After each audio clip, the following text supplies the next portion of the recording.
नमस्कार. किशोर काळे, upper police अधीक्षक Dhule. Deopur police स्टेशनच्या हद्दीमध्ये कुख्यात गुन्हेगार नरेश गवळी आणि त्याच्या साथीदारांनी त्यांचं पास्ट क्रिमिनल रेकॉर्ड जे काय आहे ते लक्षात घेऊन त्यांच्यावर सध्या देवपूर पोलीस स्टेशनला दाखल असलेल्या गुन्ह्यामध्ये संघटित गुन्हेगारी कायद्याच्या कलमांची वाढ करण्यात आलेली आहे.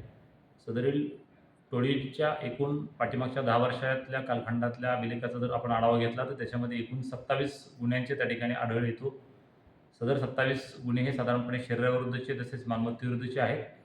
यामध्ये नरेश गवळी, आकाश पानतारे, रोहित सानप, ऋषभ शिरसाट, भुऱ्या उर्फ प्रणेश काकडे आणि नितीन एकनाथ पाटील अशा एकंदरीत त्याच्या नरेश गवळी आणि त्याच्या इतर 5 साथीदारांविरुद्धही संघटित गुन्हेगारी प्रतिबंधक कायद्याअंतर्गत त्या ठिकाणी कारवाई करण्यात आलेली आहे.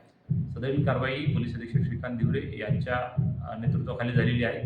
अशाच पद्धतीनं धुळे शहरात व जिल्ह्यात जे पण संघटित गुन्हेगारी त्या ठिकाणी कोणी करत असेल त्याचा बिमोड करण्यासाठी आम्ही कार्यरत आहोत. धन्यवाद.